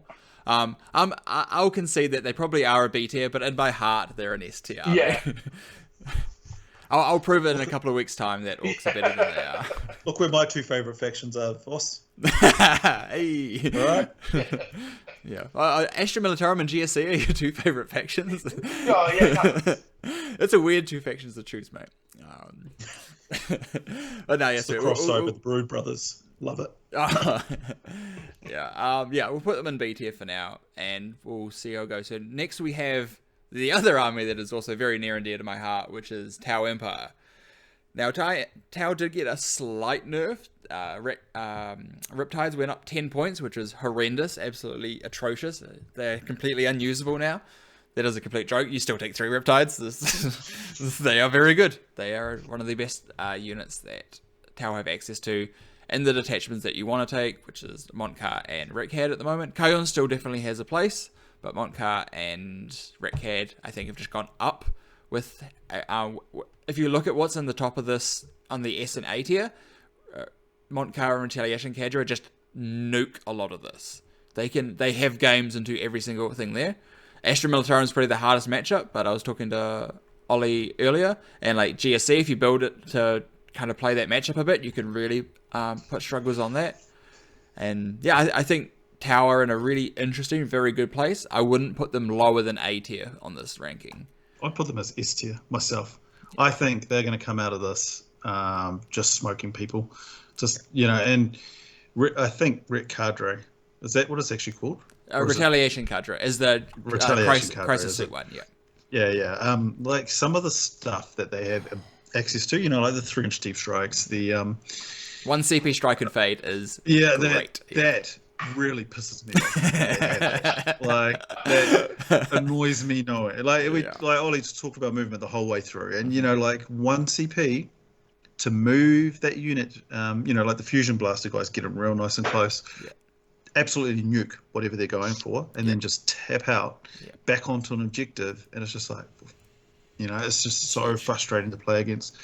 Riptides, who cares that they went up 10 points? I would still take 2 or 3. Like 100%. And then you've got access to the Ghost Kill as well, which I think is one of the best single models in the game. So with being lone op and blanking saves, double blanks, and in addition to 2-up base save, it's just they're very good. It's just Yeah. I think they've got a lot of play into a lot of the top factions, and it's funny enough because like possibly some of the lower factions that might actually do better into them, but which it's kind of hard to pick what though. I just think they're quite solid. And I think it's come down from the fact that other factions have been nerfed, which has brought them back up. So more than anything, they haven't been buffed to a. Yeah. I think that was a big thing. I think Tau was sitting in a very top spot before, but the hit to a bunch of other key things, a hit to, your Thousand Sons, your Sisters, your Cursed Cultists, your Black Templar, like all of the things they just really couldn't struggle to deal with. I think it's definitely put them in S tier. Like it's definitely just like they're going to come out really strong. There's going to be a lot of trouble that people are going to find playing into it. They're just really, really good. The hate's going to return. The Tau hate. Yeah, I think it's going to finally drop off the Eldar. Go back to the Tau. That was the reason I was like, I'll just suggest A tier. Like I think they're very good, but I was like, I don't want to I know a lot of people really hate Tau. That was the funniest thing in 9th edition because I played Tau basically the entirety through 9th edition, and I played all the stupid builds. I played the massive Crisis Bricks. I played the double Sunshark Bombers, and I don't think there was a game that I didn't go up to the table like, oh, you're playing Tau. And then just the disappointment in my opponent's voice. I was like, oh, hey buddy, my army does this, and I was like trying to be all cheerful, but they're like, oh. And I was like, I'm so happy that I think with the advent of what happened at 10th edition, people are finally doing the same to Eldar. Yeah. Because I've always hated those guys for what they did, but they never got the hate Tau got. But I think now both of them together are getting an equal amount of hate. I've felt that Eldar hate for a long, long time, but just on a side quest, I was playing a Tau guy, Scott Patterson. He used to be in the scene here in New Zealand a while ago, and he was almost like comforting me. He was like, "It's okay, Hayden. The shield drones will die soon, and you'll get to the rest of my army, and it's all right." And he's like, "You've got this game, mate. It's okay. You're gonna win. Don't worry about it." Because it's just. And sure enough, he was right.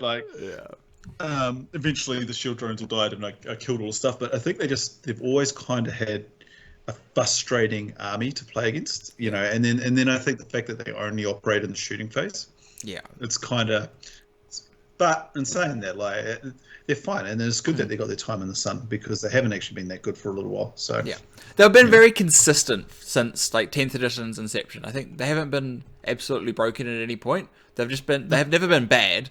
They've just never been the most amazing. Whereas I think now they are definitely on the more interesting side. I think they're very strong. Very cool. The next we have is Tyranids. Oh, it's going to get tricky now. Yeah, I think Tyranids are probably C tier. They didn't really get any changes. I'm thinking C tier, and I think we put Chaos Demons back up. Yeah, I'm happy to put Chaos Demons back up. Or Chaos Demons. I think one of those. You guys are smoking crack. Okay. C tier. Well, where would you put them? I just watched a game over the weekend with them, and funnily enough, the army that we just talked about, they completely didn't annihilate them, but they won it, and they weren't struggling too hard with a. It was a big monsters build anyway. Crusher and there's Norm emissaries in it. Ugh, brother. Yeah. Who was bringing a Norn emissary? It was Dan Hayden. There's only one person that I know that would be doing that. There's a lot of shame at the table because he didn't actually have the model for it, because who's got the models for them? No one. That's crazy you would say we're smoking crack when someone's bringing a Norn emissary. Yeah. You guys might be right, but with the C. But I just think I think in singles they're definitely C. In teams they're probably higher because they can stall out any game no end. But I think they have some horrible matchups. Take the Crusher Stampede list into Ironstorm and just see it deleted over 3 turns. And Chaos Space Marines will do that exactly. And so would Blood Angels with their close combatness and they have some big predators. They have some big predators, so you have to think about that in the singles environment. In teams, they're probably definitely a B, and I would be very comfortable there. But I think it's also to say, just Norn emissary is not a common thing. Dan might be on some secret tech. Like, no one's bringing that thing. Like, no. Just like 30 World Eater Terminators, eh? Yeah, exactly. The secret tech might remain secret. That's all I'm saying. Sweet. And then our last faction before then we decide on our top dog is Necrons. So this can go in any spot, and then we just have to fill it back in, and then we'll drop. It's S. That's not. It's S. Necrons. Yeah, they're still super good, man. Necrons Yeah, good. for sure. Yeah. And I think they've got two. What's the one called? Awakened Dynasty still good, and Hypercrypt's still really good as well. Yeah. I also think a sleeper here is the Obscene Phalanx. Yeah, the Obscene Phalanx see, is definitely got some interesting. Now that the Silent King actually has the correct keyword to gain the benefit, him just moving around with he gets +1 to wound. You can make the Silent King -1 to wound. You have you can put reanimators near him. You can almost make him just unkillable, right? Yeah. Like this 2+, 4+, got a feel no pain with the spider, got reanimators to heal him up, -1 damage. People will just massively struggle to kill it, and I think there's some serious builds out there that people aren't going to be ready for because no one's thought of it, right? Mm-hmm. And I think no one has thought of the Phalanx detachment because the king didn't have the keyword. Yeah. So everyone's like, it's just not pointless. But in that as well, Hypercrypt can play without monoliths. I feel that's 100%. To say, yeah. But it can just play without the monolith and be chill. Or you have one monolith and you just go for it. Yeah. And that detachment plays Warhammer. Yeah. He does that play Warhammer. Yeah. You're telling me that a detachment that picks up models and lets them come back on the board almost wherever they want can play Warhammer? It's amazing. Wow. Holy shit. Yeah. Yeah. I think it is crazier to me than 3-inch deep striking the monolith, and then I'm like, oh cool, I'm also going to spit a bunch of models out of the monolith as well. It's like, man, how fun. It's absolutely disgusting, yeah. I think the difference between Hypercrypt Necrons and Grey Knights is Hypercrypt Necrons actually do real damage when they drop as well, whereas Grey Knights damage is very inconsistent when they drop down. They can chip away at you, whereas Necrons can actually just hammer blow you with their drops. Like with a monolith with a couple of Doomsday Arcs or something like that, they can actually just put some real hurt on you. Whereas the Grey Knights are like, okay, we're still good. They chip away with you over 3 or 4 turns. So it's a very different kind of style of doing the same thing. It's also just a healing factor that I think goes unrecognized, right? Like, you can get a monolith down to 8 wounds, and then it teleports away and comes back 2 turns later, basically at full health again. Yeah, it's cool. This is fun. Let's run it back, boys. Yeah, no, that's cool. Okay, so we're putting that into S tier then. Oof. Yep. Okay. So that means, this actually works out very well then, because one of our S tiers can go up to the top dog. Now, there is one that we put very early on that I think is here, but I think there really is 2 options here. I think it is probably Astra Militarum or Genestealer Cults. I think they are both very strong. Yeah. The human voice. I think it's Astra Militarum.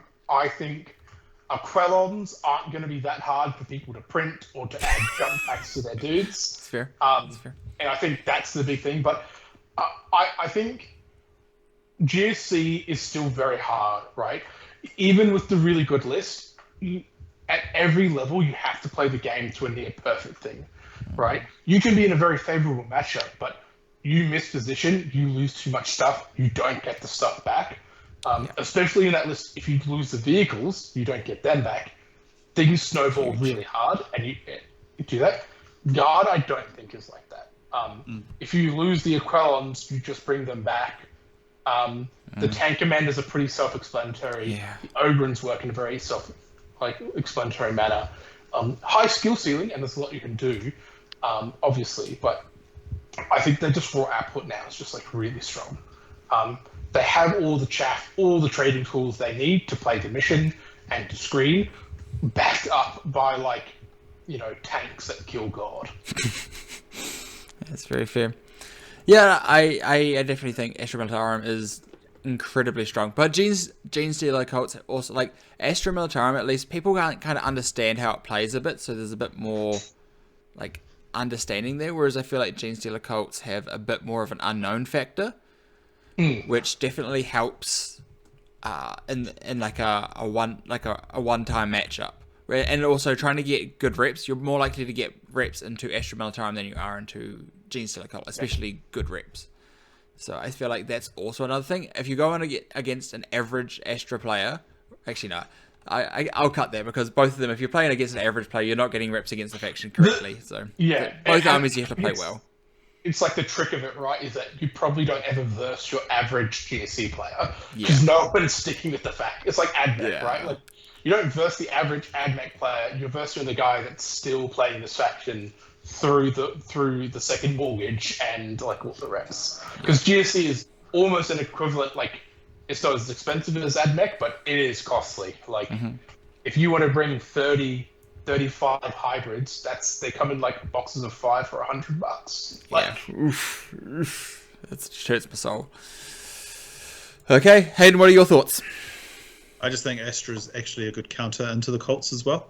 So that's probably another defining factor, is that I think, like the Aquilans and stuff like that can like play a really good move blocking game against the Genestealer cults. Yeah. I think the Ripper Ogrins as well, like, oh my god, they're good. They're going to shred some stuff against them. Yeah.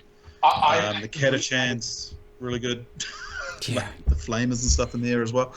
I just think they're going to be a very good counter into the Genestealer cults. And then, of course, they're pretty good into every other faction at the moment.